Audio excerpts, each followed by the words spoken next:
Bueno, ahora sí, arrancamos. Entonces, como siempre me gusta arrancar con los mini resúmenes de qué estuvimos haciendo.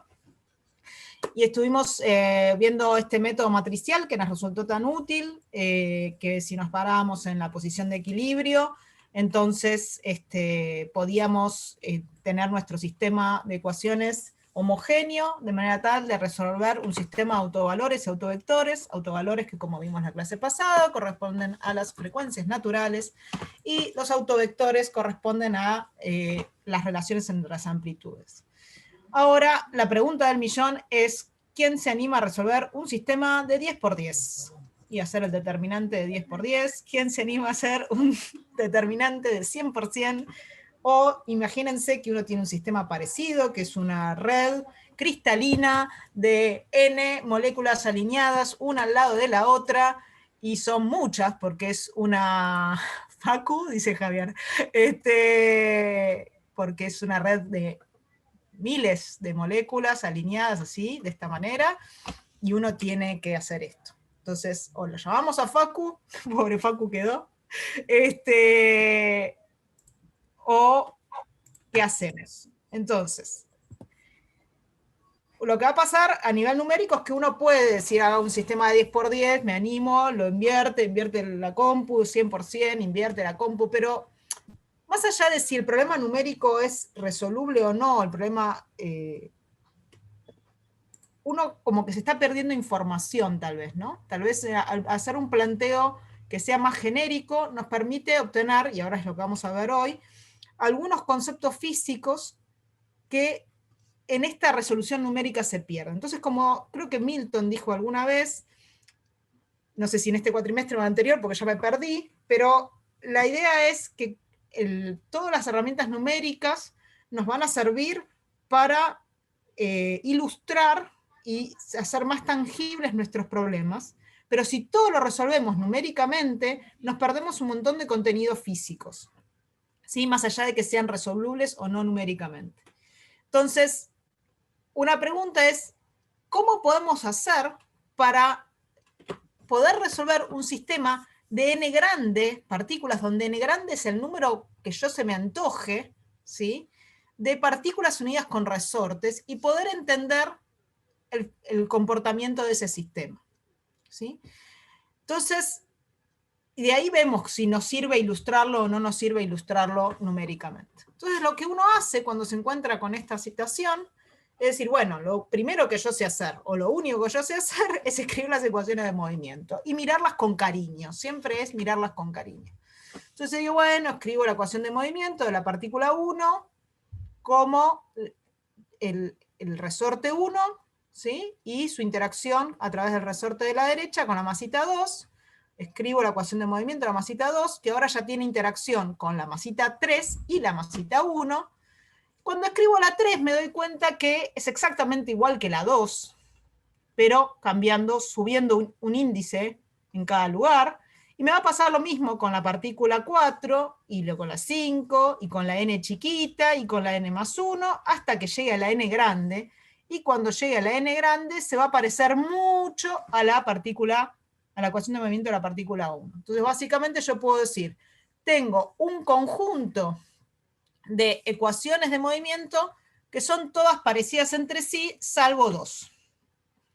Entonces, ¿puedo hacer algo con esas semejanzas? Por lo general, esas semejanzas nos sirven, ¿no? Es lo que escribimos acá abajo. Todas las ecuaciones de movimiento son análogas entre sí, salvo las partículas 1 y n grande, con lo cual todo este conjunto que está acá lo podemos resumir como el movimiento de la masa enésima, donde n vale desde 2 hasta n menos 1, n grande menos 1, ¿sí? Y tiene esta pinta. ¿Están todos de acuerdo hasta acá que esto representa a cualquier ecuación de movimiento que iba en este corchete? Bien. Entonces, ¿qué es lo que buscamos? Nosotros buscamos la solución que nos permita hallar la solución más general posible. ¿Qué fue lo que hicimos en la primera parte para hacer eso? Dijimos, ya nos dimos cuenta que la solución más general posible va a ser una combinación lineal de los modos. ¿Y qué eran los modos? Los modos era cuando todas las partículas oscilaban a la misma frecuencia y pasaban simultáneamente por la posición de equilibrio. Es decir, en un modo P cualquiera, nuestras partículas hacen todas esto. La partícula 1 se va a mover a esa frecuencia omega P con una amplitud dada por el modo, con una fase P, dada por el modo para partícula 1. Y así para cada una de las partículas. Todas se mueven con omega P, todas tienen la misma fase phi P, y esto que está acá, ¿qué es?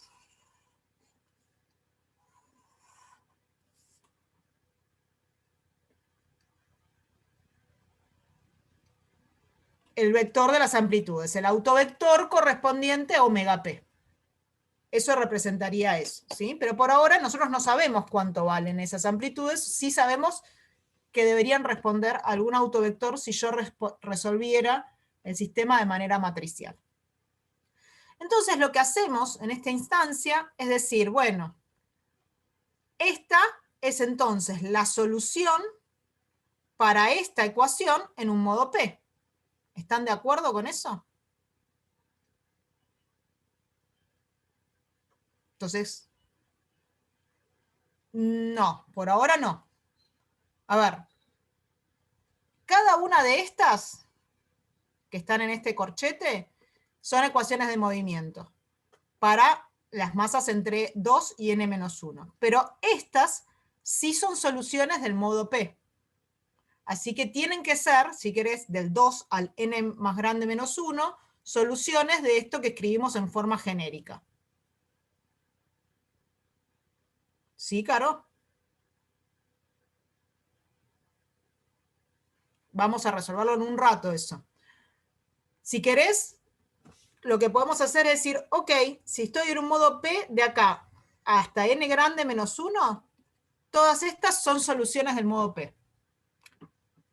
Y la partícula 1 y n también van a ser soluciones del modo P. Lo que no sé es cómo voy a hacer para unir todo esto. Pero dame un rato que vamos a llegar. Entonces, como hicimos hasta ahora, proponemos una solución y la reemplazamos. O sea, siempre hacemos lo mismo. Tenemos la ecuación, hacemos una propuesta de solución y chequeamos si esa propuesta de solución nos sirve. ¿Sí? Puede ser que nos sirva bajo alguna condición o que dé un absurdo y entonces no nos sirva. ¿Sí? Entonces, proponemos, estamos partiendo de algo que sabíamos que funcionaba hace una clase atrás, para pocas partículas.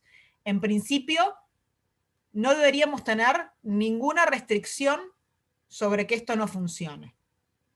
Tiene que dar alguna condición o algo, porque funcionaba antes, debería funcionar ahora. Pero lo reemplazamos. Entonces digo, bueno, derivo 2 veces y reemplazo en la ecuación 1, ¿sí? Entonces la ecuación 1 era esa ecuación escrita en coordenadas enésimas. Escribo masa por aceleración igual a menos 2k por la función, más k por la función n más 1, más k por la función n menos 1. Fíjense, entonces eso es lo que hago. Masa por aceleración, que es todo esto que está acá, menos 2k por la función enésima, más k por la función n más 1, fíjense que acá está n más 1, y cuando escribo la función n menos 1 está acá. ¿Sí? Ahora, ¿por qué cancelé tan abiertamente los cosenos?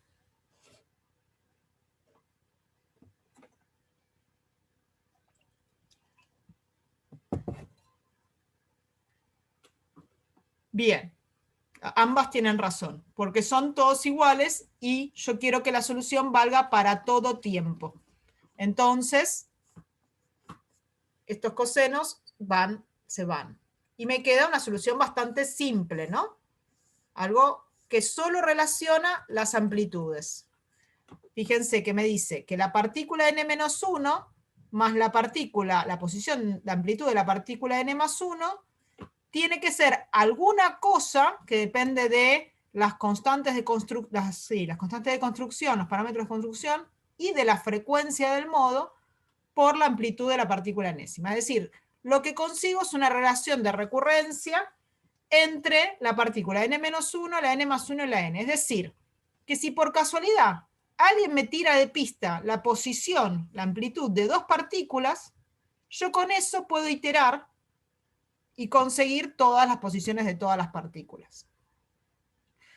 Ahora, otra cosa que puedo notar, que es algo bastante agradable, pero y que está relacionado con cómo es la construcción del problema, es que siempre es un problema de tres, o sea, de primeros vecinos. Es la n relacionada con la siguiente y con la anterior. Cuando me voy a la de al lado, siempre es con la anterior y la siguiente, y así sucesivamente. No me relaciona la partícula 8 con la partícula 2. ¿Sí? Bueno, y que no depende de que, justamente de qué n estoy mirando. Entonces, ok, pero no siempre va a venir alguien y me va a chiflar y va a decir, che, la posición de la n-1 vale 2 y de la n+1 vale 2,5. Tengo que de alguna manera poder ingeniármelas para poder resolver esta ecuación. Entonces ahora lo que hacemos es proponer una nueva solución que es de tipo armónica. ¿Por qué estamos proponiendo algo de tipo armónico? Porque en principio estamos ante un problema de una oscilación. Y lo más natural es decir, bueno, si algo está oscilando es porque la solución es de tipo armónica. Ahora, la solución de tipo armónica que voy a proponer, o sea, cosenos, senos o exponenciales complejas, en este caso, ¿qué argumento va a tener? Cuando propusimos hace un rato, propusimos una solución armónica en el tiempo.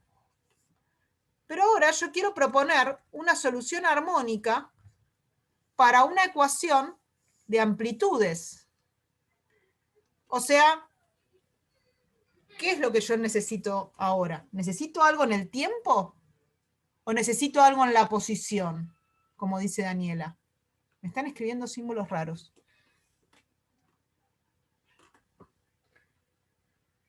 Olvídense un rato del tita de Ricardo. Ahora vamos a ir al tita de Ricardo más tarde, más dentro de un ratito. Entonces lo que yo necesito es definir la posición. O sea, yo necesito saber en mi cadena de masitas y resortes si esta masita, ¿qué amplitud tiene?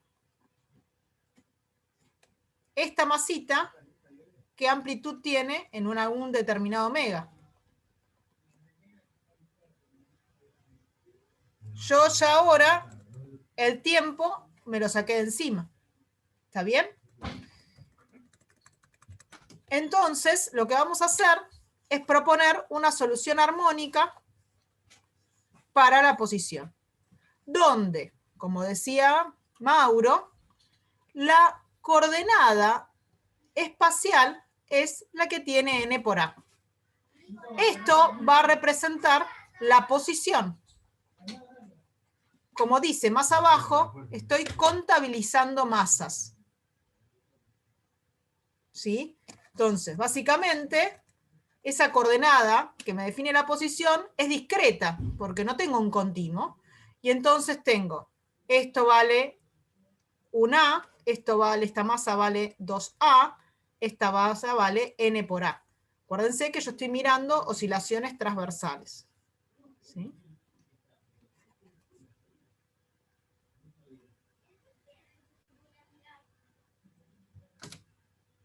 ¿Me siguen o no? Es lo que va a dar de resultado esto, fíjense que es la amplitud que corresponde a la posición n por a. ¿Está bien? El dato acá es, o sea, lo que obtengo es la amplitud en el modo P que obtengo en la posición n por a. Sí, con oscilaciones longitudinales también funcionaría. Después lo podemos discutir. A es la distancia entre masas, correcto, Martín.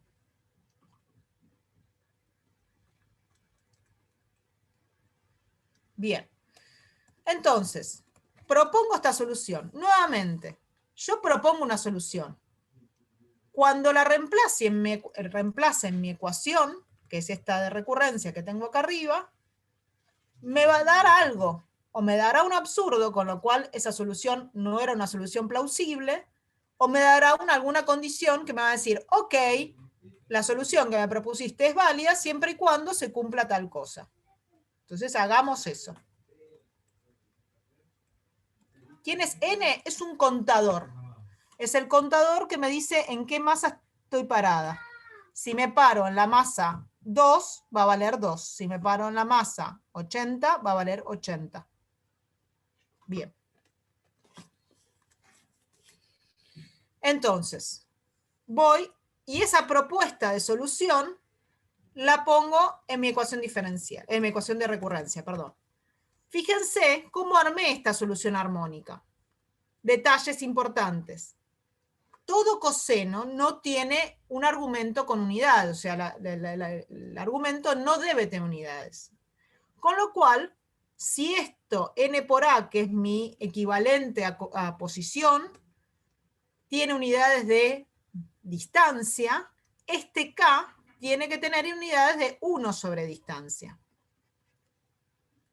¿Sí? Tengo que poner un k, del cual todavía no hablé nada, ¿sí? Este kp, perdón. ¿Sí? Que por ahora no sé quién es, pero que estoy segura que tiene que tener unidades de 1 sobre distancia. No, no es la constante resorte. Esta es una de las clases que hay mucho uso de CAES. Hay otra, que es la clase que creo que le toca a Milton, que es la clase de las CAES, donde hay como 3 o 4 CAES distintas. Fíjense que tomé, un segundito, Martín, la delicadeza de poner a la K del resorte como una mayúscula de imprenta, mientras que la K que estoy ahora incorporando es una K cursiva. ¿Está bien? Martín me pregunta, igual lo que usas ahí de N por A, en longitudinales, después vemos lo de longitudinales. Concéntrense en estas que son transversales. ¿Por qué usamos solo K? No sé. Es lo que pasa. Es la vida. Pero si te cambio la letra y lees todos los libros con K, me vas a odiar. Bien, entonces. Volvamos. Entonces, es importante distinguir esto, ¿no? Siempre yo escribo un argumento de una función armónica como algo por la variable más la fase. La fase siempre está en radianes. Bien, entonces vengo acá, reemplazo. Y acá se pone un poquito más pesada la cuenta. Digo, bueno, tengo la amplitud, la que propongo de amplitud para la n-1. Fíjense que ahora el n-1 queda adentro del paréntesis del coseno. K, este K nuevo, K cursivo, por n-1 por A más alfa P. Después viene lo mismo, pero para n más 1. Y después viene lo mismo, pero para n. ¿Sí? Las amplitudes las cancelo. ¿Por qué se van las amplitudes? Ahora esto es una constante, esta amplitud, es un número.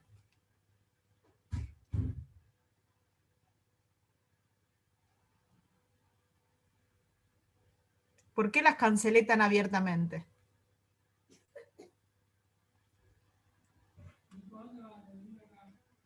Exacto, porque si son 0 no hay movimiento. Entonces yo quiero que sea distinta de 0, aparecen en todos lados, chau. Me quedan los cosenos. Apa, ¿qué pasó aquí? Me quedan los cosenos.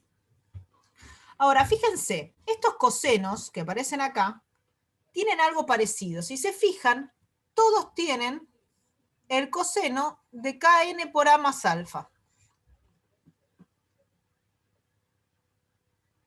Y a este le resto algo y le sumo lo mismo en el otro. Qué lindo sería, ¿no? Si uno pudiera hacer así y tirar esto. Sería como cómodo. Entonces, lo que voy a hacer es decir, bueno, si esto se parece tanto, voy a usar esta relación trigonométrica y llamo a esto A esto B, y fíjense que entonces tengo el coseno de la resta y el coseno de la suma. ¿Sí? Fíjate. ¿Lo ven? Bien. Hago eso. Abro el coseno de la resta, abro el coseno de la suma. Cuando hago todo eso, ustedes ahora hagan las cuentas con delicadeza, tranquilos en sus casas, aparece el mismo seno en los dos lados.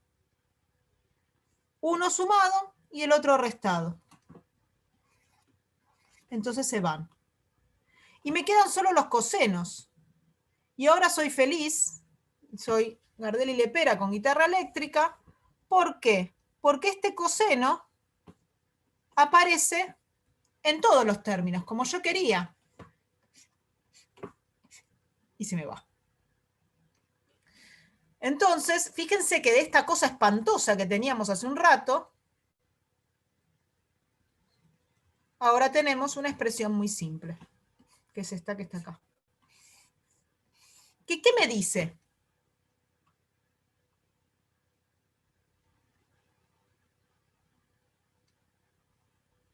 Ante todo, la elegancia. Más allá de qué es la relación de dispersión.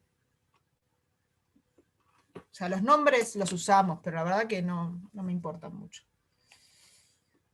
Te relaciona acá con omega. Es decir, ¿qué me está diciendo esto? Me está diciendo, ok, macho, vos me propusiste esta solución, fantástico.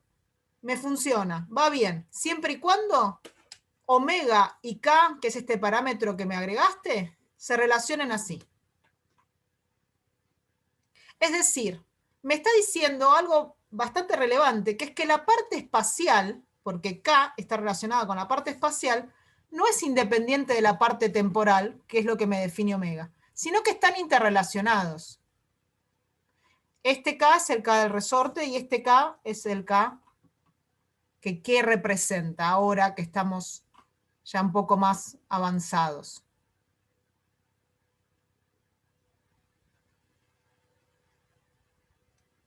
Notar unidades de K. No. Vector de propagación va a venir más adelante. Frecuencia espacial. Vamos ahí. Si omega, fíjense, si la propuesta de omega, si la propuesta de solución para el tiempo es coseno de omega t, proponer un coseno de k por na es porque k tiene el mismo rol en la función trigonométrica que omega. Y además, como dice Candet, tiene unidades de 1 sobre distancia.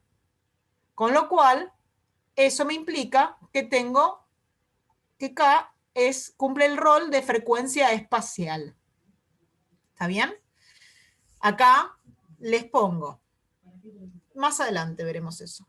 Está asociado, pero te estás adelantando algo que va en el segundo parcial, Santi.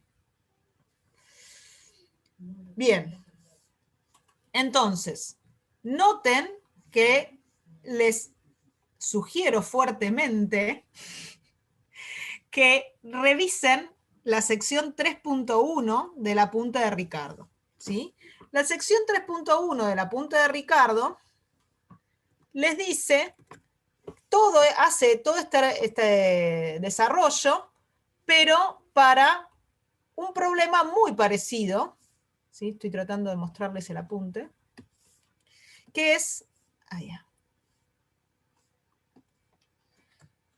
el problema de pequeñas sogas unidas a masitas. Esas sogas hacen la vez de tensión, como nosotros tenemos la fuerza elástica. Entonces, fíjense que donde a mí me parecía K, como K del resorte, a Ricardo le aparece la tensión, la masa y la distancia, ¿sí? Y a la mitad de nosotros también aparece la K del resorte y la masa y la distancia de equilibrio. ¿Está bien? Pero básicamente, ahora traten de hacer un paralelo de las dos resoluciones y van a ver que es exactamente lo mismo. ¿Sí? Acá está la ecuación de la relación de recurrencia. Fíjense que esto es básicamente lo mismo, donde cambian quiénes son los parámetros de construcción. ¿Está bien? Entonces, una vez que yo sé cómo es mi problema y puedo escribir las ecuaciones de movimiento, tengo los parámetros de construcción y un poco el desarrollo va a ser análogo. Entonces, bueno, eso es lo que quería decir. Y fíjense que él reemplaza, él refiere, en vez de usar un K, usa un tita que ya es adimensional, porque ya es todo el argumento, y yo simplemente trabajé con un K por N por A. ¿Está bien? Pero es análogo. Aprovechen ahora y traten de hacer la analogía de un apunte con el otro para poder sacarle jugo a todos estos sistemas. Sigamos. Se escapó el gato y está afuera. Bueno. Me banquen un segundo.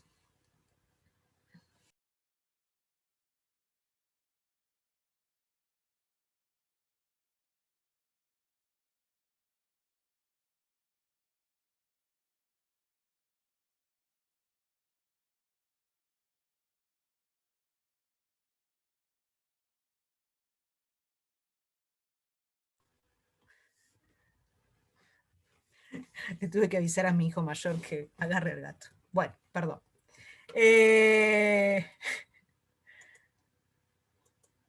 Entonces, lo que hacemos ahora es trabajar esta expresión para que aún quede más elegante. Entonces, noto que despejando omega en función de K en vez de K en función de omega, existe otra identidad trigonométrica que me sirve para que aún esta relación de dispersión quede con la pinta que seguramente vieron con Ricardo, donde fíjense que están los dos Ks, el K del resorte y el K de frecuencia espacial. ¿Sí? Y esto es lo que se llama relación de dispersión. Es decir, y ahora vuelvo a eso que está escrito, que si yo grafico omega versus K, lo que veo es que toda frecuencia espacial tiene su correlato en su frecuencia temporal, con esta forma funcional. ¿Sí? Noten además que si uno vuelve a la expresión de recurrencia que tenía antes, que se escribía, que quedaba por resultado esta expresión, esto ahora, según esta ecuación que está acá, vale el coseno de ese K frecuencia espacial. Es decir, puedo ver que K está relacionada con las amplitudes y que es periódico, algo que me da aún más sustento para comprender esto de que es una frecuencia espacial. Ahora vamos con eso, Javier. ¿Sí? ¿Se ve esto? Que entonces yo puedo entender de que hay un ordenamiento espacial periódico en 2pi para a sub n. Esta expresión se va a repetir cada 2pi. Entonces, ahí uno adquiere más esta sensación de que K es una frecuencia espacial. ¿Lo llevas al seno cuadrado porque es más fácil matemáticamente? No, es porque llevo el seno cuadrado porque me da seno cuadrado. Podría dejarlo acá como está, solo que es más fácil graficar esto, nada más. Porque despejo omega en función de K y podría graficar 2 menos 2 coseno, que es lo mismo que esto. No hay, solo porque es más elegante, nada más. Exacto, como que cada ciertas cuentas la cadena se mueve igual. Perfecto, Lourdes. Es eso. Ahora lo vamos a chusmear un poquito mejor. Entonces, fíjense, vuelvo al apunte de Ricardo. Acá está la relación de dispersión. Y fíjense que acá, esto quería ir yo, que él grafica justamente cómo son los modos, ahora vamos a ver cómo llega acá, pero cómo son los modos y cómo la distribución, ¿sí? Y que justamente pasa eso que decíamos hace un rato, que cada n cuentas, según en qué modo estoy, se ve mejor o peor, la distribución vuelve a ser igual. Las cuentas se mueven igual. Entonces acá esta masa tiene la misma posición que esto, porque tengo una frecuencia espacial que vale 2pi acá, y se vuelve a repetir. Y así puedo ver que según en qué modo estoy, voy a ver esta repetición, ¿sí? Que hay una frecuencia espacial característica en cada oscilación temporal. Entonces, conclusión. ¿Qué tengo? Tengo que mi propuesta final de solución para una masa enésima, fíjense, función desplazamiento para la masa enésima en el modo P, es una amplitud constante por una parte espacial multiplicada por una parte temporal, ambas armónicas, donde K y omega no son cualquier cosa, sino que están relacionadas a través de la relación de dispersión. Ahora, ¿hasta acá estamos?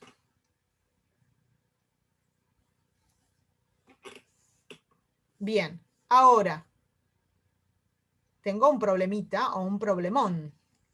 ¿Por qué? Porque no conozco un montón de cosas acá. En realidad, lo único que sé es que omega y K están relacionadas, pero yo no conozco ni A, ni K, ni alfa, ni phi. O sea, no conozco nada del problema. Fantástico. A ver, las condiciones iniciales, claro, es un paso. Tenemos una solución, pero no sabemos un montón de cosas. Tenemos que resolver, hacer un pasito extra. Las condiciones iniciales, uno se acuerda. ¿Qué me van a hacer las condiciones iniciales? ¿Qué me van a determinar de todos estos 4 parámetros?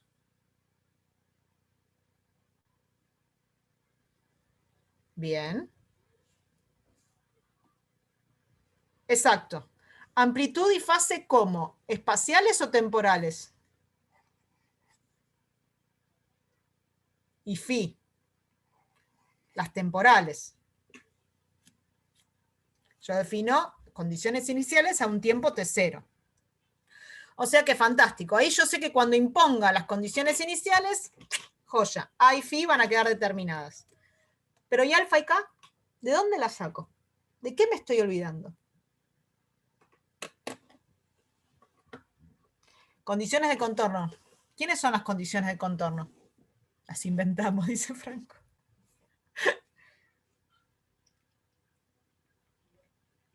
Ahí está.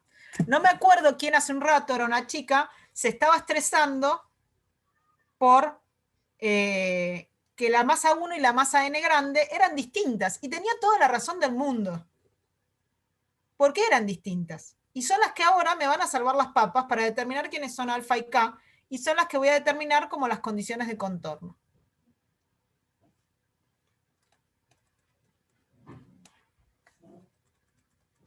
Bien. No sé a quién le decís, Franco, me gusta tu estilo.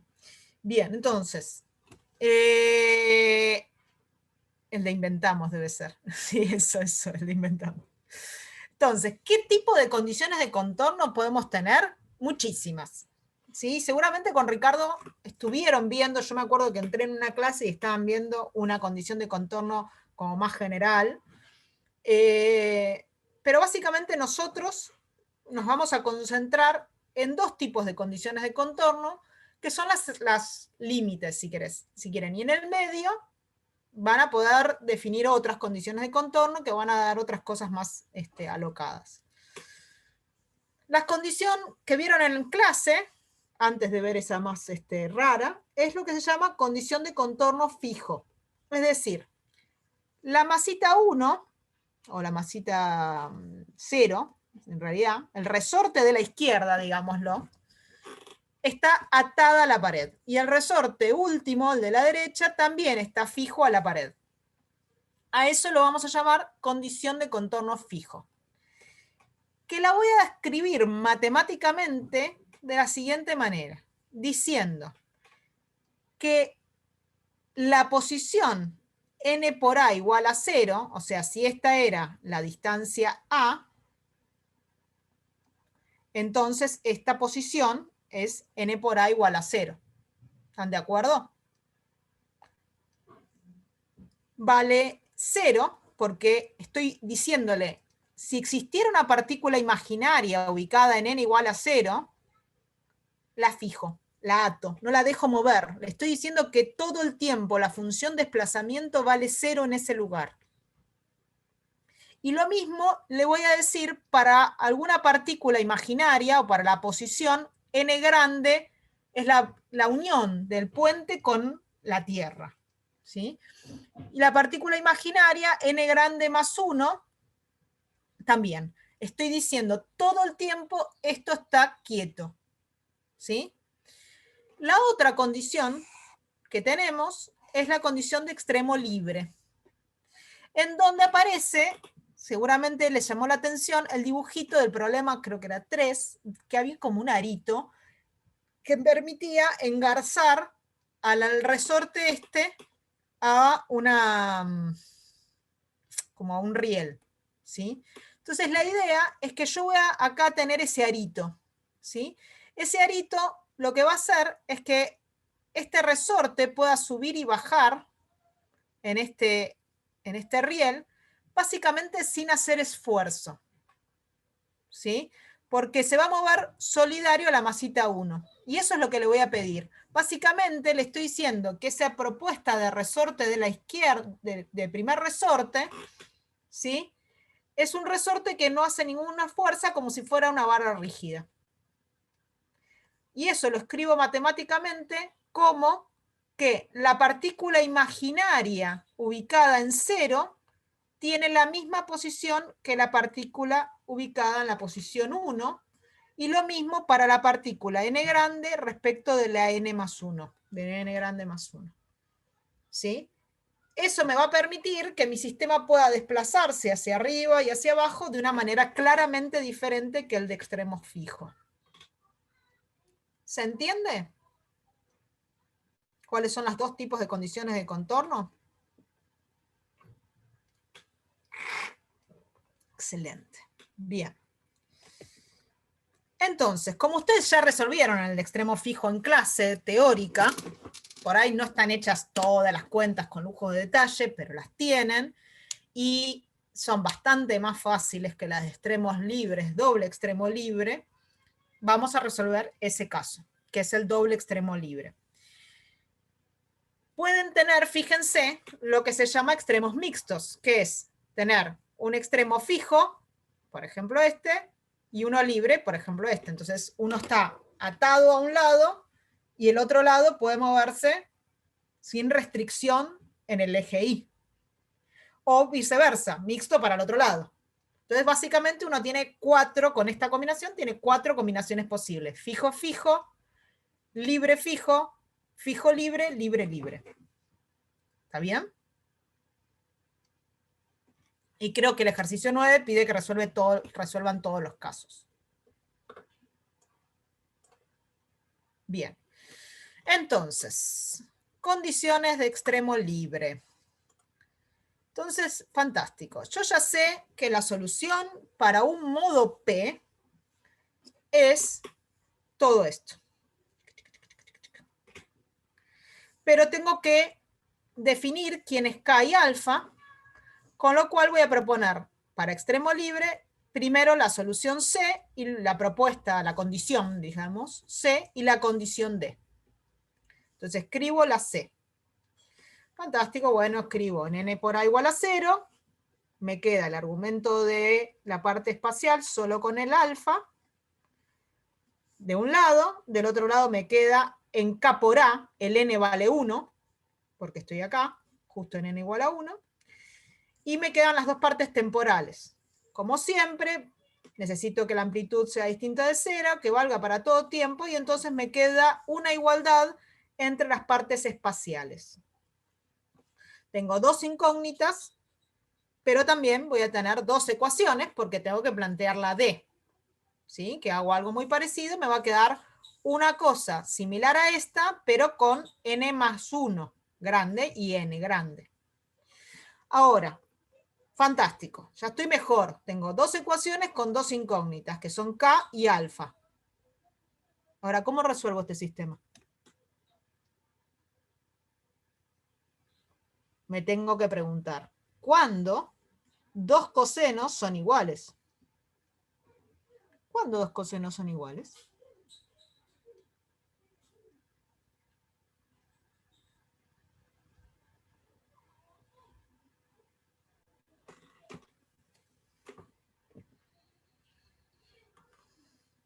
Ah, a ver, tu respuesta, Teo, es correcta. Cuando son cero ambos los argumentos, sí, pero hay muchas soluciones de que esos cosenos sean iguales. Bien. Ahí va decantando el asunto. Entonces, tengo dos opciones para pensar en este paréntesis matemático de cuándo dos cosenos son iguales. Básicamente, si mi ángulo es el ángulo A, que dibujo acá, voy a tener que un ángulo que sea A más 2pi, A más 4pi, A más 6, más 5pi, más 28pi, también van a darme el mismo coseno. Ahora, en el fondo estoy hablando del mismo ángulo, ¿no? Tengo otra solución, que es que el coseno va a valer lo mismo cuando haga un giro de 2pi menos a. Fíjense que el coseno va a valer lo mismo. ¿Sí? Entonces, yo voy a ir con esta solución, porque ya sé que es la correcta, y porque en realidad estoy hablando de otro ángulo distinto, si no el otro es como el mismo, pero con una fase 2pi que no me asuma nada. Pero ustedes, si quieren, hagan el intento de probar con un ángulo cuya solución sea A más 2mpi, y van a ver que llegan a un absurdo. ¿Sí? Así que yo voy a ir por lo que sé que ya va, que es pedir que este argumento sea igual a este, pero con un múltiplo 2mpi ahí. Entonces, ahora vamos a hacer ese caso. 2pi menos a es lo que va a resolver. ¿Por qué 2a?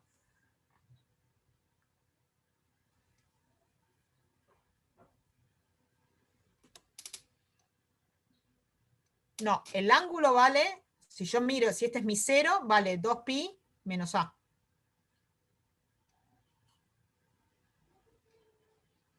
Es desde el eje eso. Si este ángulo vale a, este vale 2pi menos a.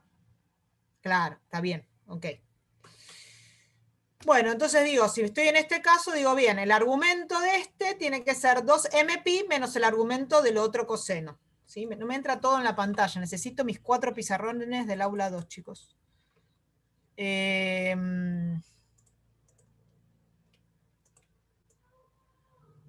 Ahí. Este argumento es... ¿qué hice? Este argumento es 2mpi menos este argumento. Junto los alfas y me queda que 2 alfa p es 2mpi menos k por a. Cuando voy al otro, hago lo mismo. Este argumento tiene que ser 2rpi. Uso otra letra, porque no tiene por qué ser la misma cantidad de giros. ¿Está bien? Entonces, no tiene por qué dar la misma cantidad de giros esta condición que la anterior. Así que digo, esto es 2rpi menos el argumento este. O sea que tengo dos índices, el m y el r. Ambos pertenecen a los enteros. No entendí tu pregunta, Santi. ¿El otro caso decís vos? Sí, se te va a cancelar todo y te va a dar algo que no te va a llevar a nada. Bien. Entonces tengo mi ecuación 1 y mi ecuación 2. Ya logré por lo menos sacarme los cosenos del camino, y además veo que este 2 alfa también está acá, así que directamente puedo reemplazar y meter esto acá. Esto me lo llevo y lo pongo acá. Cuando hago eso, tiqui, tiqui, tiqui, hagan las cuentas, obtengo algo muy bello, que es que K vale P pi dividido n grande por A. ¿De dónde salió P? P salió de ver que tengo que de la condición 1 y la condición 2 me quedan esos dos enteros M y R restados. La resta de dos enteros me da otro entero. No importa cuántas vueltas doy. Lo importa es que eso es un entero y que entonces es el entero que me define al modo. Y que va a valer desde 0 hasta n grande menos 1. Y en un ratito vamos a charlar, no se olviden, por qué estoy iniciando en 0. ¿Y por qué es importante considerar el caso P igual a 0? Entonces, fantástico. Ya tengo el K. Si tengo K, tengo omega. Y alfa es casi una obviedad porque acá en la ecuación 1 tenía alfa en función de K. Ahora, alfa es una fase que me queda determinada por este índice entero P y el M, M pi. ¿Me importa cuánto vale M? En particular.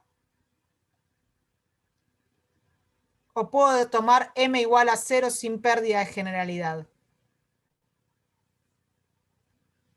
Puedo hacerlo. No importa. Si alguna vez hicieron las cuentas que le dejamos con candela de tarea, ¿sí? Pueden chequear que tomar 2pi, 3pi, 4pi es básicamente lo mismo. Bien. Entonces ya está, ahora sí. Si antes era Gardel y Pera con guitarra eléctrica, ahora ya no sé quién soy, porque tengo todo lo que quiero. Tengo que la solución más general posible para cualquier partícula n que vive entre la partícula 1 y la n grande es la suma de todos los modos, de todos los posibles p's, de una amplitud por una parte espacial, por una parte temporal, donde tengo determinados k, alfa, omega, y me queda determinar todos los a's y todos los phi's por las condiciones iniciales. Tema que quedará para dentro de un par de clases. ¿Cómo hago para determinar con condiciones iniciales todas las amplitudes y todas las fases de todos los modos posibles que están adentro de esa sumatoria? ¿Está bien? Ahí va a venir nuestro gran amigo, con mucha fe y esperanza, me encanta, nuestro gran amigo Fourier. Bien, pero será para dentro de 3 clases, creo. Bien, ¿se entendió entonces? Ahora vamos a llevar a un terreno más terrenal todo esto, pero ¿se entendió cómo es que hago todo el proceso para analizar? Fíjense que gané algo mucho más grosso que poder resolver el problema de n masitas. Logré entender que cuando tengo n masitas todas iguales, con todos resortes iguales, la parte temporal y la parte espacial están relacionadas, y es una conclusión re grosa esa. Que en realidad ya la teníamos, ¿no? Porque cuando nosotros teníamos 3 masitas y resolvíamos el sistema de autovalores y autovectores, para cada omega había una distribución espacial de masas definida. Eso, de alguna manera, ahora vamos a rechequear, ¿qué hace a nuestro K? Fíjense. A ver si se entiende lo que voy. Vamos a mirar el ejercicio 3 de la guía 1, que era este que tenía 3 masitas con los aritos, que sería el análogo de lo que acabamos de resolver. ¿Sí? Para todas masitas iguales, obtenemos estos 3, por el método matricial, obtenemos estas 3 frecuencias con estos 3 autovectores. El modo 1, ahí vamos, el modo 1, que es el correspondiente al MRU, el modo 2, que es el correspondiente a la raíz de K sobre M, donde tengo a la masa del medio quietita y se mueven en contrafase la 1 y la 3, y el omega 3, que tiene raíz de 3K sobre M, donde ahora todos los resortes hacen juego, y tengo una arriba, otra abajo y otra arriba, y fíjense que cuando todas las masas son iguales, la masa que baja, ¿sí? En esta configuración 1, menos 2, 1, compensa de alguna manera el movimiento de las dos de arriba. Entonces, la pregunta es, si yo puedo resolver esto matricialmente, el método de n masitas tiene que darme lo mismo. ¿Ustedes ven eso? Fíjense, en esta solución, K y alfa dependen de n grande. Si n grande vale 3, yo tengo que poder recuperar las mismas frecuencias. O sea que tengo que poder ver que la compatibilidad de ambas resoluciones es la misma. Exacto, describen lo mismo, deberían dar lo mismo. ¿Sí? Entonces eso es lo que voy a hacer. Voy a decir n grande es igual a 3 y voy a resolver. Vamos, entonces, modo 1. Ojo, modo 1, p igual a 0. ¿Por qué tengo el modo, y ahí recuperamos la pregunta, con p igual a 0 habilitado?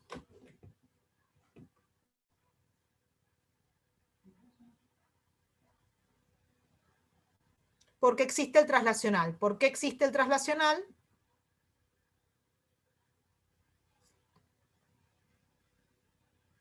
Porque tengo extremos libres. Exacto. Si tuviera extremos fijos, no puedo tener traslacional. Entonces no puedo iniciar en p igual a 0. O, mejor dicho, más que el p, no puedo tener un omega igual a 0. Entonces, voy a elegir el p que me permita tener como primer modo el omega igual a 0. Entonces, ese p es el que me da p igual a 0, omega igual a 0, consecuencialmente k igual a 0 y alfa igual a 0. Todo 0, ya sabemos que esto nos devuelve el modo de traslación, que ya sabemos que es un MRU y que todos se mueven por igual. Así que modo 1 comprobado. Vamos al modo 2. Modo 2 corresponde a p igual a 1. Entonces, busco quién es omega, pongo n grande igual a 3, p igual a 1, n grande igual a 3 me da un 6 acá abajo, eso me da el seno de pi sobre 6, que me da un medio, que con este 2 que está acá, se me cancelan y me da que omega 1 es raíz de k sobre m. O sea que está bien. Obtengo el k asociado y el alfa asociado. Ahí voy a todas las preguntas de ustedes. Y entonces reemplazo, amplitud del modo 1 por el k, para la partícula 1, el k, pi sobre 3a, esto es k por n por a más alfa. Entonces k vale pi sobre 3a. N vale 1 porque estoy parada en la partícula 1. A vale A y alfa vale menos pi sobre 6. Es decir, que si yo veo todo esto, este A se me va con este A, pi sobre 3 menos pi sobre 6 me da pi sobre 6, y el coseno de pi sobre 6 es raíz de 3 sobre 2. Es decir, que la partícula 1 en el modo 2, que corresponde a p igual a 1, vale raíz de 3 medios por el coseno de la parte temporal. Cuando hago lo mismo para la partícula 2, ahora me da que el argumento de la parte espacial vale coseno de pi sobre 2, o sea, el argumento vale pi sobre 2.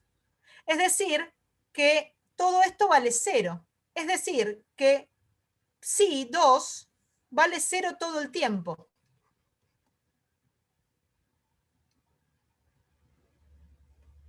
Y que si me voy a ver a la partícula 3, ahora otra vez, obtengo que el argumento de todo esto vale 5 pi sobre 6, es decir, que vale menos raíz de 3 sobre 2, es decir, que esta posición es igual a esta pero negativa. Bien. Entonces, tengo el autovector. Raíz de 3 sobre 2, 0 menos raíz de 3 sobre 2.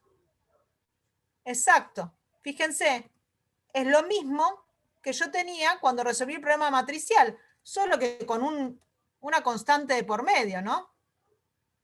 La configuración es la misma. Esto es un nodo y esta masita va y viene, y esta masita va y viene en contrafase de la otra. O sea que recuperé exactamente lo que había obtenido por el sistema matricial. Pero no resolví ningún determinante. Resolví las condiciones de contorno. Y obtuve cómo se relaciona fíjense, esta frecuencia espacial respecto de la frecuencia temporal. Me habían preguntado algo arriba, esperen que leo. Si P es igual a 0 y M es igual a R, ¿qué significa la M y R así virtualmente? A ver, P es igual a 0. ¿Estás en el modo anterior, Flor, cuando preguntaste? Ay, ¿qué le pasó a esto?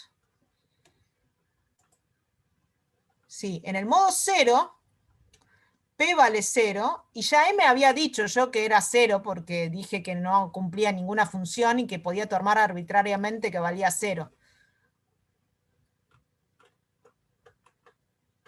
¿Está bien? Ah, visualmente. Bien. ¿Y por qué el modo 2 tiene P igual a 1? Porque los modos se cuentan desde 1 y las P se cuentan desde donde corresponda. Y en este caso tengo que arrancar con P igual a 0. Es un entero. Es aquel entero que me determina omega igual a 0, que está habilitada por ser extremo libre. Ahora vamos a ver algo de extremos fijos y van a ver que P no está. P igual a 0 no está habilitada. Si arranco con extremo fijo, arranco en P igual a 1. Probablemente. Bien. Entonces, la conclusión es que podemos afirmar lo que de alguna manera ya veíamos venir, que es que esto que está acá es el autovector.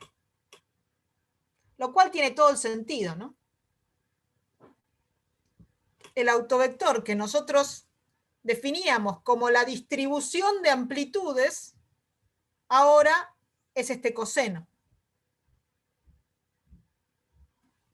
Prueben ahora, después ustedes en sus casas, el modo 3, que corresponde a P igual a 2, no voy a hacer todas las cuentas otra vez tan despacito, pero pueden probar que el autovector que les devuelve es el 1 medio menos 1 1 medio, que es lo mismo que el menos 1 2 1 que habíamos elegido nosotros a menos de una constante, que corresponde a la configuración esta. ¿Está bien? Fíjense una cosa muy linda que está en el apunte de Ricardo. Cuando toman extremos fijos, arrancan en P igual a 1.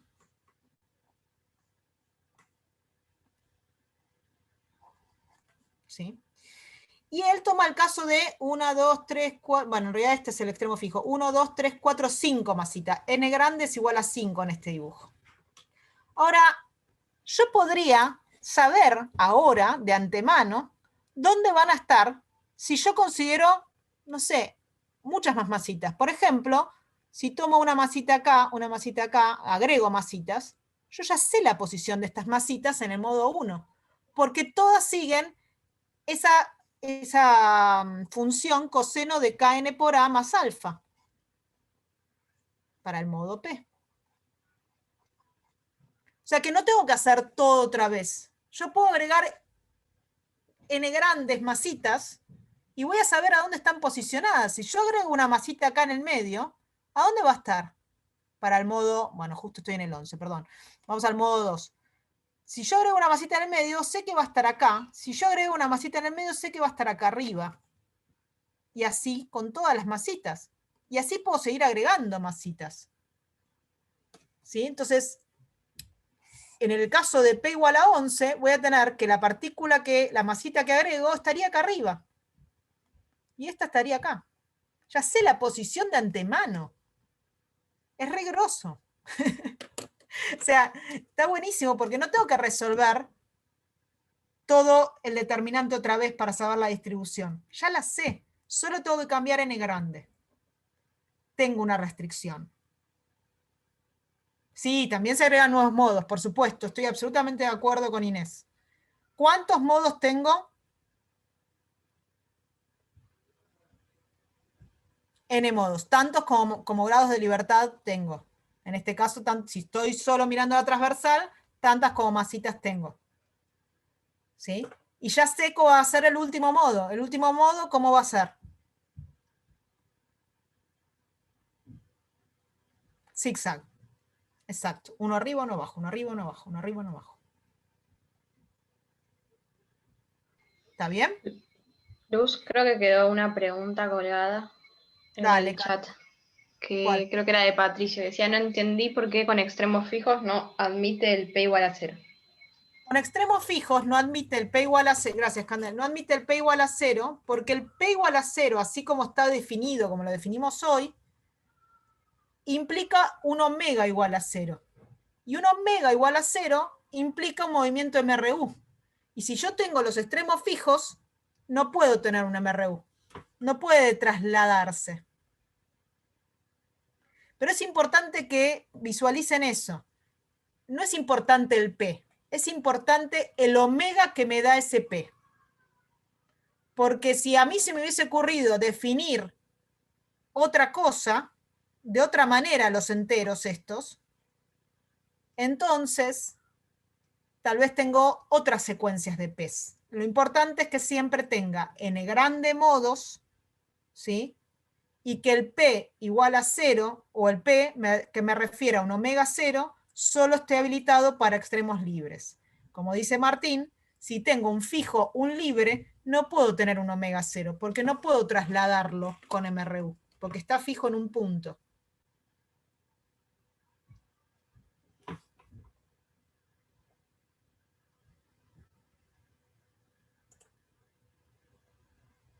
¿Está bien? Entonces, básicamente terminamos la clase. 1:10, esto es un relax.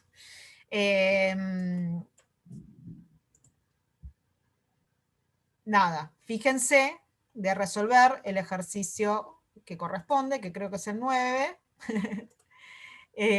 y que tiene todos los casos, y cómo se relacionan todos esas maneras de definir P's con los omegas. Qué buena pregunta, Mario, ya te digo.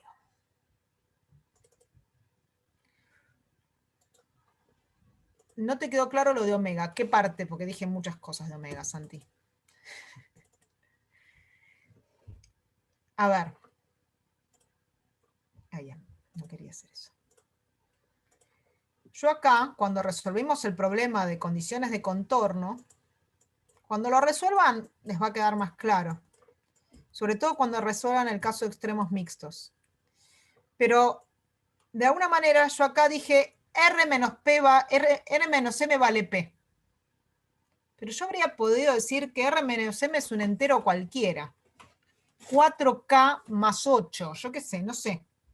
Podría haber definido esto de una manera tan estrambótica como si a mí se me ocurra tal que sea un entero. Y entonces ese índice que corre a partir de P igual a 0 para mí, por ahí para otro que lo definió de una forma estrambótica es diferente. Eso. Tienen prohibido en el parcial elegir modos estrambóticos. No, es un chiste. Bueno. En esta definición de entero, P igual a 0 me da un omega igual a 0. Por eso lo importante es el significado físico de la frecuencia. El P, cualquiera sea, que me determine omega igual a 0, es el P en el que tengo que arrancar a contar. Eso. Milton va a decir algo, me parece. Sí, ¿se me escucha? Sí. Ok, porque está raro mi Zoom. No, iba a preguntar algo, pero como les digo, está raro mi Zoom. No manda el chat desde que volví de las breakout rooms, así que me van a contar lo que me responden en el chat. Em, el- Quería saber si les quedó claro, porque hubo muchas dudas sobre cómo se resolvía la ecuación en diferencias, y me parece que Luz lo explicó muy bien, pero quiero saber si siguen habiendo dudas con respecto a eso, ya que tenemos un rato.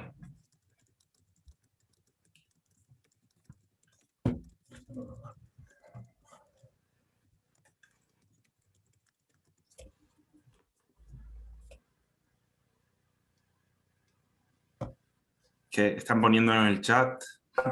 No sé, díganme Mauro si. dice, voy a compartir pantalla completa, así vos ves el Dale, chat. y veo el chat desde tu pantalla. Sí, no sé qué pasa, o sea, puedo abrir el chat y lo veo en blanco y pensé que nadie estaba diciendo nada por un rato cuando volví y después me di cuenta que vos decías, bueno, y acá tal pregunta, no sé qué, y dije, creo que algo está funcionando mal y no sé cómo arreglarlo.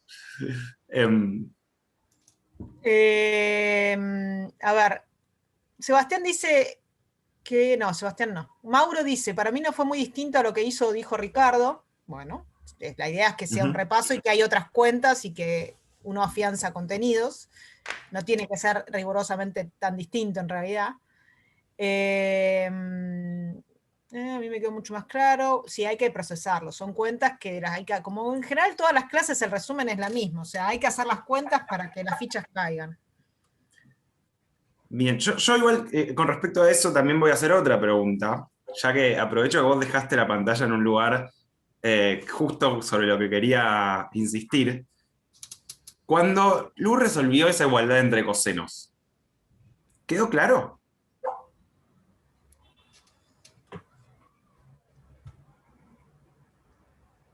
Están poniendo que sí, que no. No veo el chat en tu pantalla, Luz. ¿No ves el chat? ¿Por qué no ves el chat? No. Zoom creo que te lo oculta, no te lo deja compartir. No sé bien. Hay veces que te deja. Como hice share screen, pensé Claro. que se vería todo. ¿Qué dicen de esa? En espíritu sí es una Espíritu, Una buena sí. respuesta. Bien, porque. Estamos muy espirituales. Digo, lo que. O sea, cuando Luz resolvió esto, dije. Está buenísimo el ejemplo, porque no es muy distinto lo que hacemos en un caso y en el otro. Digo, cuando resolvimos esto con el círculo que define el coseno, es un argumento perfectamente válido para resolver una ecuación entre cosenos, ¿no? Pero en definitiva lo que estamos haciendo es buscar un argumento geométrico para ver qué solución le proponemos al problema, ¿sí? Y esa solución funciona. En el caso de los cosenos es muy claro y creo que creo que en general suele quedar más claro y suele despertar menos dudas porque es algo que vienen haciendo desde la secundaria. ¿Sí? Resolver este tipo de cosas y usar el círculo, algunos más, algunos menos, depende del nivel de matemática que hayan tenido en el secundario, pero no sé, yo me acuerdo que estas ecuaciones con los círculos lo he visto en el secundario. Pero en definitiva estamos haciendo eso, ¿no? Buscar un argumento geométrico para proponer una solución. Y en la ecuación de diferencias, o en la ecuación diferencial, no estamos haciendo algo distinto, ¿no? El argumento no es tan fácil de dibujarlo, ¿no? Pero sí uno puede imaginarlo a partir de ciertas propiedades, las periodicidades, por ejemplo, los movimientos oscilatorios, digamos, cómo se imagina que se pueden acomodar ese conjunto de masitas, que me imagino que Ricardo lo habrá dibujado varias veces, o sea, uno se lo imagina con una forma de onda. Entonces, a partir de eso, empieza a intuir y busca esos argumentos geométricos para proponer una solución, ¿sí? Lo único que quizás a esa parte le falta algo de decir, tipo, que no lo vamos a hacer en esta materia, pero lo único de decir, bueno, ok, yo estoy proponiendo esta solución, demostrame que esta es la única, por ejemplo. Y esto eso lo ven desde F1 y desde FIS, en gran parte de la carrera lo van a ver intuyéndolo. Después en Mate 3 van a ver cómo se demuestra existencia de unicidad para algunas ecuaciones más simples, qué sé yo, pero esa parte por ahí sí, quizás está un poco más floja de papeles, pero quiero que se entienda que es igual de válido resolver una ecuación así, como hizo el Luz lo de cosenos, esto ya lo dije, pero me gustó esta ecuación de cosenos para ponerlo de ejemplo. Y como vienen haciendo con las ecuaciones de péndulo y de otros osciladores desde F1. Está la pregunta de Luciano que tiene que ver con esto, que a mí también me quedó esa duda. Yo estoy volviendo a cursar F2, recuerdo, no sé, de cierta forma. ¿Por qué usa Luz la relación entre, o sea, que es igual a 2mpi menos alfa y no la de 2mpi más alfa? Eso lo había mencionado. Pero... Claro, es como cuando uno llega a una ecuación de módulo que dice, bueno, tengo dos conjuntos de soluciones plausibles. Tengo esta y tengo que mirar las dos. Yo les digo, la solución que es 2m más alfa, 2mpi más alfa, no lleva a ningún lado. ¿Sí? Háganlo. La que va es esta porque es la única que me devuelve en realidad dos ángulos que son en realidad realmente diferentes. Claro, ese es el tema. Se cancela el alfa y no da nada.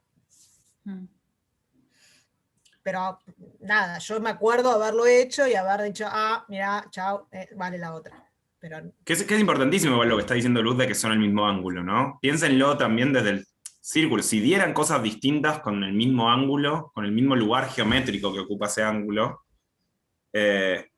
porque, o sea, uno se pasa 2pi y vuelve al mismo lugar. Y si dieran cosas distintas, habría un problema matemático ahí, ¿no? Como no estaría representando bien lo que pasa geométricamente.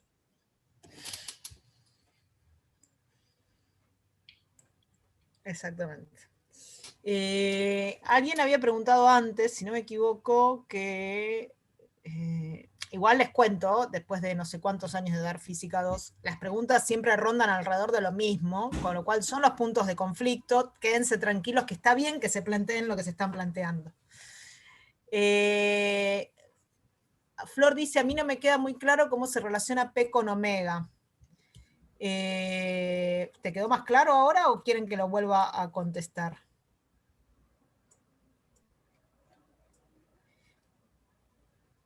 En realidad, eso relaciona, Santi, acá con omega. ¿Cómo relaciona P con omega? Es acá, cuando defino, bueno, sí, en realidad queda definido por K, por la frecuencia espacial. La frecuencia espacial me define, con la condición de contorno me queda definida. No todas las condiciones de contorno me van a dar el mismo K. Eso es lo que van a ver en el ejercicio cuando resuelvan todas las posibles condiciones de contorno. No todas van a dar Pi sobre N por A. Van a dar cosas parecidas, donde están todos los mismos elementos, pero con cosas sumando, restando, multiplicando, otros factores, digamos. Y ahí es donde asocio con K y K asocia con omega. Bien. Martín, pregunta del longitudinal. Sí, había quedado súper pendientes. Esa es un poquito a veces más difícil de visualizar, pero todo el desarrollo es el mismo. Lo único que tiene que quedar un poquito en claro, que es un poquito más difícil de ver que en el transversal. En el transversal, uno sabe que está parado a X fijo y lo que se mueve es la amplitud para arriba y para abajo. Entonces es fácil eso. Ahora, en el longitudinal, si bien usa uno todo lo mismo, todos ronda alrededor del mismo eje. O sea, la fluctuación del desplazamiento es en el eje X. Pero me paro también en la posición N por A fija, porque yo lo que quiero ver es cómo es la fluctuación alrededor de la posición de equilibrio. No sé si ves mis manos, es como bastante relevante ver mi mano. Entonces, ya sea así o así, N por A es el punto de equilibrio sobre el que yo estoy viendo la partícula. No es tan evidente como en el caso transversal, pero todo el argumento y toda la matemática es exactamente la misma. Y me paro en la partícula que contabilizo como N por A y me fijo cómo es la fluctuación alrededor de N por A. No, por eso uno grafica las transversales. Incluso cuando quiere ver longitudinales, termina graficándolo transversalmente. Pero sabe que la distribución en realidad es como más en densidad, si quieren. Cuando veamos gases, esto va a quedar más claro todavía. Claro. Bueno. No, no hay una representación física de M y R. No, fueron, de hecho, solo aparecen M y R en extremos libres cuando son dos. Si no, no te aparecen dos enteros. Solo aparece uno que es directamente P. El caso donde aparecen así tantos enteros es solo el de libre-libre.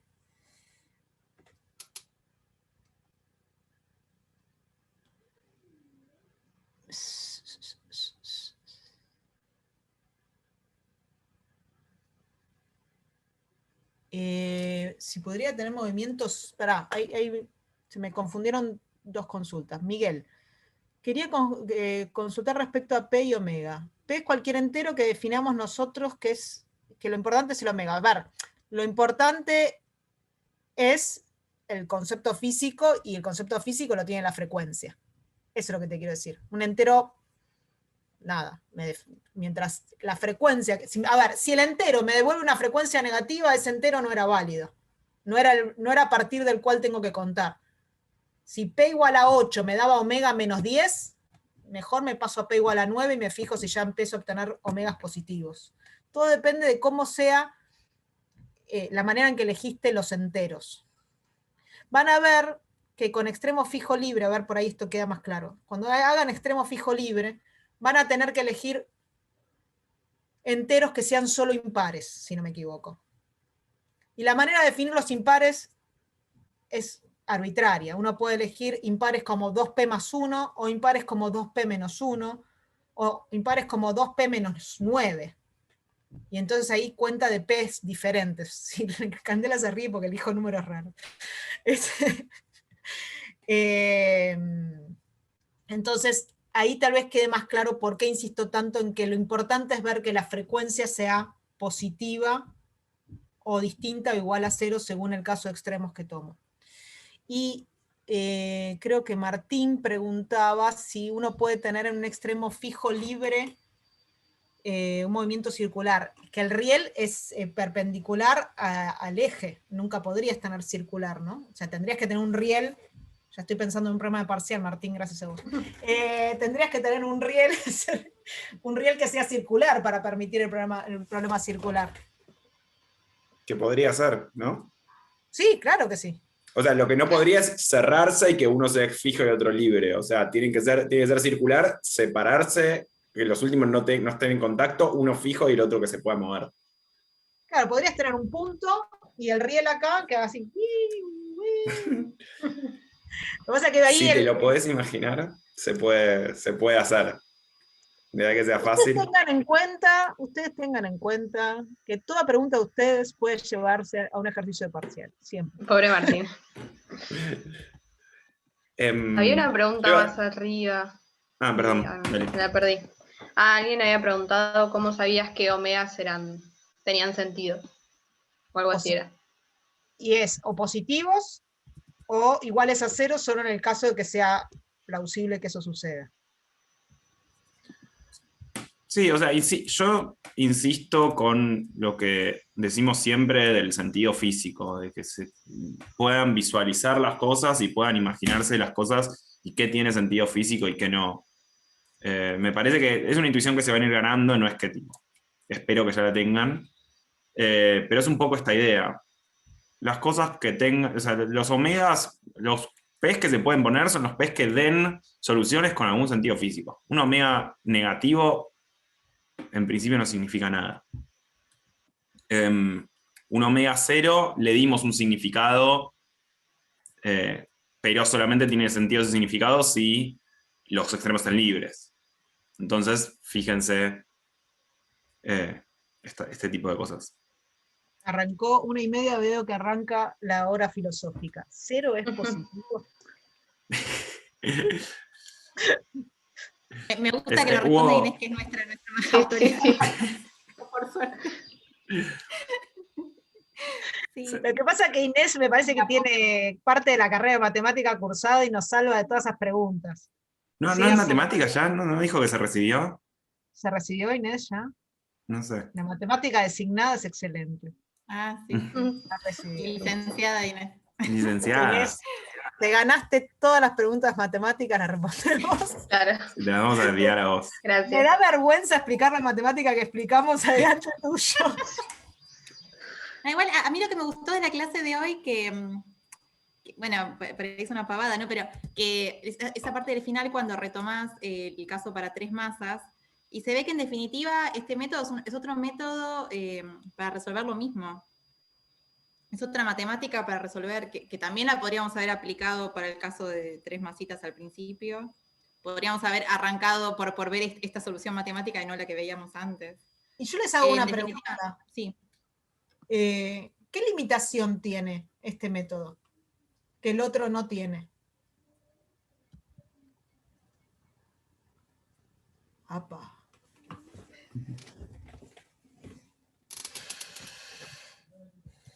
Menos de Yo tengo una respuesta, pero no la voy a dar.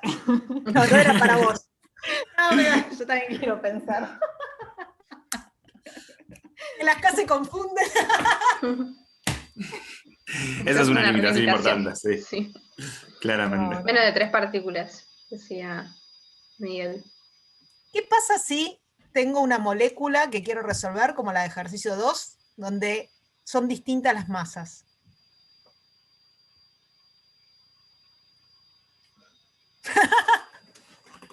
Un montón. Necesito una simetría muy fuerte para usar esto, ¿no? Sí, lo mismo con los que tienen distinto K' en el medio, ¿no? El resorte distinto en el medio. ¿No? Y la misma distancia, la misma longitud de equilibrio. ¿Sí? Ah, ojo, yo podría hacer esto de una manera, que es hacer todo esto donde tomo masa grande y masa chica como bloque y hago esto para todo. Se puede, se hace de hecho. Cande es experta en esto. Pero nada, da cosas muy lindas, que no sé si Ricardo mencionó algo, pero no es a lo que apuntamos en este, lo van a ver en estructura 2, por ejemplo, eso. Vos, cuando en la clase, lo digo rapidito porque no quiero que se queden con esto porque si no se van a marear, pero es que lo que quiero decir es que no es que se cae todo. Uno puede siempre, como dije en la clase anterior, basarse en lo que conoce y hacer Uy, se cortó. No se escucha, Luz. Lo muteaste. No sé por qué. Ay, Luz, me parece que no nos escucha ella tampoco. Ahí está. Ahí está. No podía desmutear. El Zoom está... Me gustaba el misterio. Bueno, entonces, Claro, esto se resuelve. Era lectura de labios que había acá. Lo que decía es que no es que todo se cae, es que uno, como decíamos en la clase pasada, dice, esto funciona para todas masitas y todos K iguales, y ahora ¿cómo hago para cosas distintas? Entonces hace una modificación a lo que ya conoce, y así, ¿no? Entonces, nosotros acá habíamos propuesto, ¿dónde está? No, eso no. La ecuación de recurrencia, y pusimos una sola solución, ANP, que era esta. Bueno, deberíamos definir para la N y para la de al lado. Entonces uno como define como bloques. Se mueve la partícula, la grande y la chiquita, una grande y una chiquita, una grande y una chiquita. Y después dice cuántos N grande tiene. Y se pueden hacer cosas así, que sería como los diagramas de bandas para los demás. No importa. Lo que quiero decir, lo único que se tiene que quedar es que no cae todo, que uno puede hacer modificaciones y seguir usando esto para masas que hace M grande, M chica, M grande, la misma M grande y la misma M chica. Ahora, si todas son distintas, y un poco como que pierde el sentido. La idea es usar la repetitividad y La repetitividad se refleja en esa recurrencia, ¿no? Con este método no podría resolver un ejemplo con una cuerda real con masa variable. Spoiler. Ah, ¿con masa variable? ¿Cómo es la masa Sí, variable? sí, me mató lo de masa variable. Una cuerda Porque- real con masa homogénea es lo que ya resolvieron con Ricardo, si no me equivoco. Seguro que podés. Pero hay que ver cómo haces, porque seguramente vas a tener alguna n que depende de otra manera. No sé. Habrá que pensarlo. Igual, más allá de lo de la masa variable, a mí lo que me había, llamado la atención cuando hacía los primeros ejercicios de la guía, para mí es como volver de cero, más o menos, que siempre las matrices tienen, solamente ocupan la diagonal principal y las secundarias. O sea, solo eso, tienen como, siempre esa forma la matriz, y el resto son todos ceros. Y yo pensaba, ¿no hay algo mejor que contar los autovalores y autovectores de la forma tradicional? Dado que la matriz tiene esa forma, esa simetría tan importante. Y bueno, eso medio que responde a esto, porque a que interactúan todos con sus vecinos de al lado nomás. Y eso hace que la matriz tenga esa forma de diagonal principal y adyacente, nada más. Bueno, ahí lo que aprovecho. Está buenísimo lo que marca Maga, porque es buenísimo cómo se ven las simetrías del problema en las matrices. Y es esto que está diciendo Maga, está bárbaro.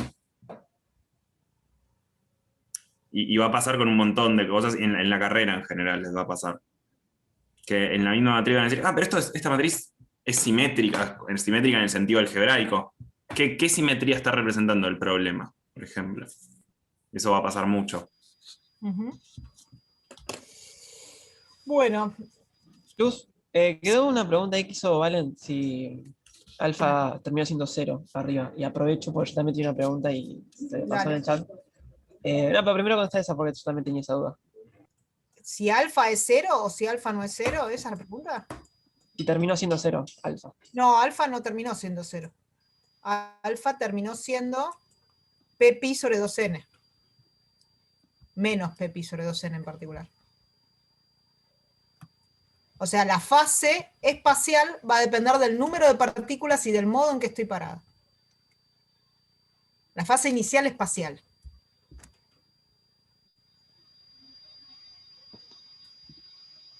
¿Sí? Chicos, esto está muy mal. Yo soñé con mi novia y un montón de resortes para estudiar. No sé de qué están hablando, ni quiero saberlo. Y lo peor es que estamos grabando.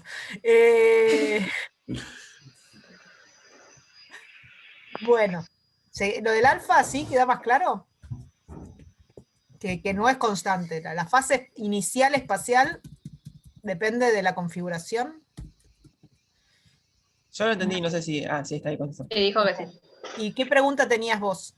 Cuando vas al caso de n igual a 3, para ejemplificar que este método funciona, hay una parte que te quedó raíz de 3 medios. Ah, sí, alguien había preguntado, sí. Esto es un 3, no es una B larga, Esto es un 3. No, yo decía, ¿por qué es raíz de 3 medios? No es raíz de 3 sobre 2. Ah, porque le pifié por ahí. Puede, a ver. ¿Esto es raíz de 3 sobre 2? Sí, le puse la raíz a todo y no va. Tenés toda la razón del universo. De hecho, lo escribo bien acá y lo escribo mal acá. Sí, lo importante es que te queden iguales. Y acá lo escribo bien. La contrafase. Acá lo escribí mal nada más. Gracias. Era solo para ver que estuvieran atentos.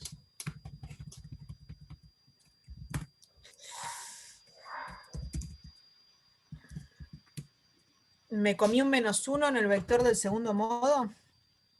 No, acá está, 1 menos 1.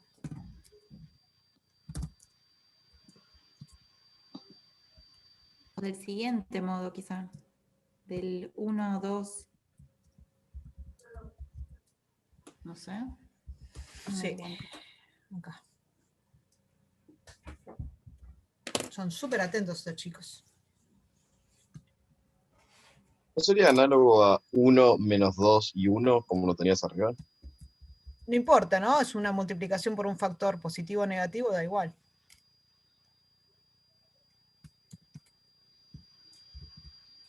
Lo importante es que sea más menos más o menos más menos.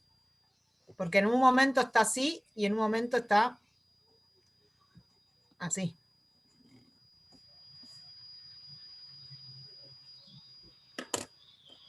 O sea, es como los autovectores, tenés una familia de autovectores, todos los múltiplos. Ah, habían preguntado antes y ahora vuelvo a preguntar Florencia. ¿Qué vamos a resolver la clase que viene? Y vamos a resolver la clase que viene. La cuerda, ¿no, Milton? ¿Era eso? Sí, sí, sí. ¿Ya quieren spoilers? Vamos a resolver la cuerda. Vamos a llevar esto al continuo. Exacto. Con Ricardo ya pasaron a la cuerda, si no me equivoco. Bien. Pero entonces con lo que vimos hoy, ¿hasta qué ejercicio se podría hacer ya? Hasta el... Bastantes. Ya les digo. No tanto. Son los de N masitas, no son tantos, pero son larguitos. Ay, ay, ay. El 11.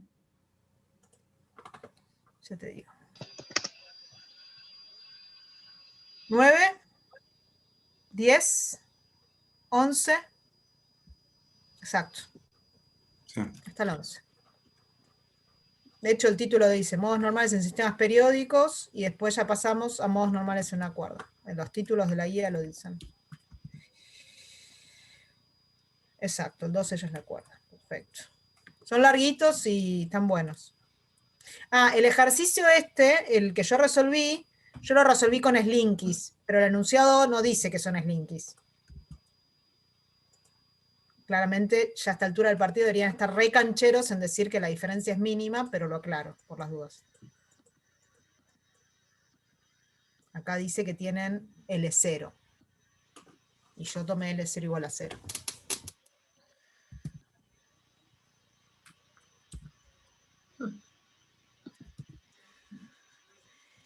Bueno, fíjense que el ejercicio pide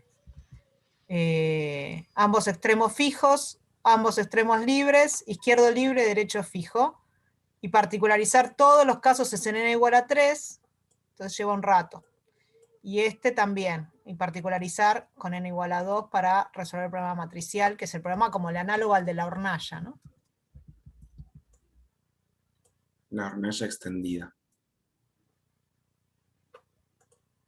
Y este es el de infinitos péndulos, a los cuales volveremos. Volveremos con forzado. Bueno. Nos vemos el viernes. No, no inauguramos el finde porque es martes, chicos. ¿Ya quieren inaugurar el finde? Me confunden. Es martes. Yo también ¿no? me quedé pensando. La risa de Milton fue genial. Muy bien. Nos vemos el viernes, chicos. Perdón.